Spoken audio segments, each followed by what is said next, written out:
नमस्कार दोस्तों, मैं हूं दिनेश किवोरा। स्वागत है आपका इस कार्यक्रम के अंदर। दोस्तों, रविवार का दिन हो और हम सिद्धांत सहगल जी के साथ ना हो, ये तो संभव ही नहीं है। दोस्तों, इससे पहले कि हम अपने विषय पर आए, हम अपने मित्र सिद्धांत सहगल जी का स्वागत करते हैं। सिद्धांत जी, गुड मॉर्निंग एंड बहुत बहुत स्वागत है आपका। जी रविवार सर, की आपको सुबह है। भी बहुत-बहुत धन्यवाद। तो रविवार की सुबह है, लोग इंतजार करते हैं कि आप आएंगे और कुछ ना कुछ नया लेके आएंगे। दुनिया में जो प्लानिटरी कंडीशंस हैं उसके बारे में बताएंगे। हालांकि पूरी दुनिया में जो उथल पुथल है वो अपने आप में परेशान करने वाली है, देखा जाए तो। सबसे पहले आज हम बात करने जा रहे हैं, लोगों की मृत्यु हो रही है हर जगह। कुंभ के मेले में तो रोज ही लोग मर रहे हैं आज की डेट में। एक जानलेवा कुंभ कहा जा सकता है इसको, मैं इसको जानलेवा कुंभ कहूंगा। कोई एक दिन नहीं जाता जब कुंभ में लोग नहीं मरते, या वहां जाते हुए लोग, किसी गाड़ी पलट गई तो 10-15 मर गए, कोई आते टाइम किसी गाड़ी का एक्सीडेंट हो गया तो 10 मर गए, 300-300 किलोमीटर के जाम लगे। अब रेलवे स्टेशन पे भी भगदड़ मचती है, वहां भी लोग मर गए 18-20। और मोक्ष मिल गया साहब सबको। जो जो मर रहा है, रेलवे स्टेशन मरो तो मोक्ष है, प्रयागराज में मरो तो मोक्ष है।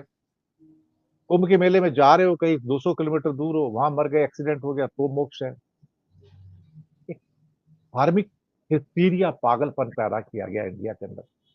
जैसे वो राम मंदिर की प्राण प्रतिष्ठा थी या बाकी थे। सर, इस धार्मिक पागलपन से क्या मिलेगा? आपके पास इतना ज्ञान है कि आपको पता है कि 50 करोड़ लोगों ने स्नान कर लिया, लेकिन आप मृतकों के आंकड़े नहीं बता सकते कि 20, 25, 30 कितने मरे। सर, कमाल है ना सर।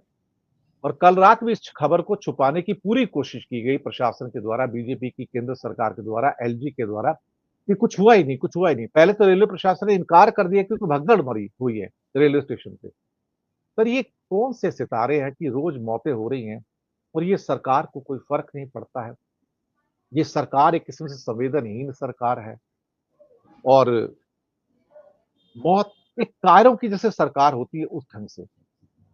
यहाँ लोग मर जाए तो फर्क नहीं है, वहां लोग मर जाए तो फर्क नहीं है। बेड़ियों में लोग हथकड़ियों में अमृतसर भेज दिए जाए अमेरिका से तो फर्क नहीं है।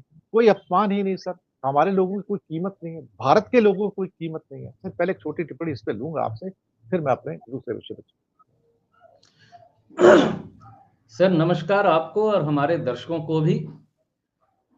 सबसे एक नीति वाक्य है, छोटा-सा नीति वाक्य है जहाँ ये बात कही जाती है कि अगर आप समाज में सम्मान पाना चाहते हैं तो पहले खुद को सम्मान करना सीखें। आप खुद को ही सम्मान नहीं करेंगे या अपने को खुद को ही सम्मान करने लायक नहीं बनाएँगे तो कोई दूसरा व्यक्ति आपको सम्मान क्यों देने जाएगा? ये तो एक नीति वाक्य है। अभी की जो घटनाएं घट रही हैं, क्या हम इस पे चर्चा नहीं कर चुके कि मंगल की ये वक्र गति, अस्वाभाविक अननेचुरल गति, इस पे हम चर्चा कर चुके हैं। उसके बाद मैंने कहा शुक्र भी अस्वाभाविक गति में आ गया है, उस पे चर्चा कर चुका है। और बुध 11 फरवरी को बुध भी अतिचारी हो गया है, जिस पे हमने बात ही नहीं की थी। मतलब ग्रहों की स्थितियां इतनी तेजी से माने उलट-पुलट और खराब हो रही हैं कि हम सोच रहे हैं कि हम तो बृहस्पति अतिचारी को लेके बैठे हुए थे, बीच में सिलेबस में मंगल आ गया। जब गोचर बदलने वाला होता है तभी तो हम ध्यान देते हैं ना, नहीं तो अब 3 साल बाद गोचर में क्या होने जा रहा है, कौन देखता है बैठ के और उसको सुनता भी कौन है? अभी 11 फरवरी 2025 को बुध भी अतिचारी हो गया। ये 3 ग्रह इस वक्त अस्वाभाविक गति में है और उसके बाद अतिचारी होने के बाद बुध फिर वक्री होगा अगली राशि में जाके और फिर वही लिंगरिंग वाली स्थिति और धीर गति, यानी सब कुछ जैसे एक फ्रीज, एक भीड़ में अटके हुए। अच्छा देखिए, यहां मैंने ये सोचा नहीं था ये बात मैं बोलूंगा, लेकिन आप देखिए ये जो स्टक होने वाली स्थिति है, एक ग्रह की अस्वाभाविक स्थिति है। मतलब मान लीजिए एक गाड़ी ने किसी एक शहर से दूसरे शहर में स्वाभाविक गति से जाना है 8 घंटे में और वो पहुंच रहा है 36 घंटे में। तो ग्रह की भी वही स्थिति हो गई है। मंगल ने 45 दिन में राशि बदलनी होती है, वो इस बार कहीं 6 महीने तक एक ही दो राशियों के बीच में घूम रहा है। शुक्र ने स्वाभाविक 27 दिन के अंदर राशि बदलनी होती है, शुक्र इस बार 123 दिन के बाद राशि बदलेगा अपनी वक्री गति वगैरह सबको लेके। और बुध मिनिमम बहुत जल्दी भी तो 18 दिन में राशि बदलता है, बुध इस बार 15 दिन में राशि बदल रहा है। ये बुध की अतिचारी गति हो गई। फिर बुध 8 घंटे की जगह 36 घंटे में पहुंचेगा दूसरे शहर, यानी उसके बाद जब वक्री होगा अगली राशि में जाएगा। ये सारी अस्वाभाविक गतिविधियां, सुख का कारक शुक्र इस वक्त राहु के साथ मीन राशि में अवस्थित है, तो सुख की कमी होनी है। और ग्रहों की धीमी चाल की वजह से जो स्टक वाली पोजीशन बताई, तो स्टक देखिए, कुंभ में भीड़ लगी, 3-3 दिन तक लोग गाड़ी हिला नहीं पाए अपनी वहां से निकलने के लिए। दिल्ली में भी वही भीड़, हर स्टेशन पे वही भीड़, हर जगह लोग स्टक हो रहे हैं।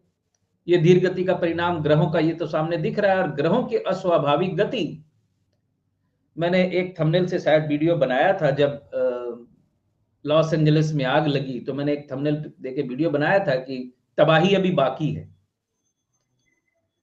तो वो तो हो रहा है, ग्रहों की वजह से ही हो रहा है, और ये स्वाभाविक है बिल्कुल। ये बृहस्पति भी अतिचारी होने जा रहा है। मैं तो शायद 10वीं बार बोल रहा हूं कि 2025 का साल जो है लगभग विनाश काल जैसा साल है। इसमें क्या कर सकते हैं। और रही बात लोगों के मरने की, तो सर आप क्यों उद्वेलित हो रहे हैं, हम लोग क्यों उद्वेलित हो रहे हैं?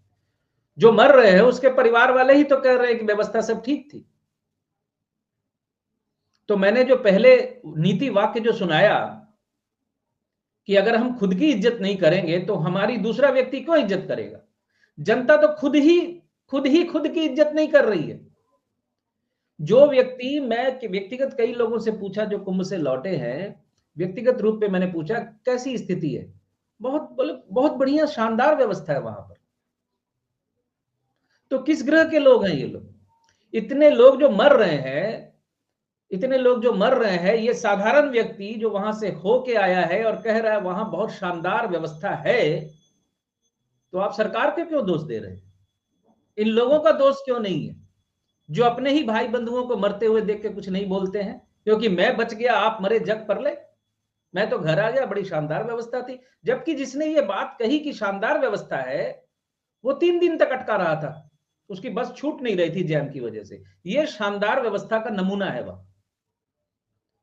तो लोग खुद ही अपने को इज्जत नहीं कर रहे हैं, तो सरकार बहादुर को क्या पड़ी है इज्जत करने की? लोग खुद ही वाकिबाल नहीं है, हम क्यों दुखी हों? आप क्यों उद्वेलित हो रहे हैं व्यक्तिगत तौर पे? आप देखिए देश दुनिया ग्रह नक्षत्रों की चाल देखिए और बिल्कुल साक्षी भाव से अब जीवन जीना शुरू कीजिए। न 3 में न 13 में सबका मोक्ष हो रहा है। जीवन का अंतिम उद्देश्य तो मोक्ष ही होता है, लेकिन मोक्ष के भी तरीके होते हैं। मोक्ष वो नहीं होता कि आप मर गए और आपको मोक्ष मिल गया। मोक्ष वो होता है कि आप जिंदा रहते हुए आप विषय वासनाओं से दूर हो गए। मोक्ष का तो मतलब तक नहीं मालूम यहां धार्मिक व्याख्याएं करने वालों को।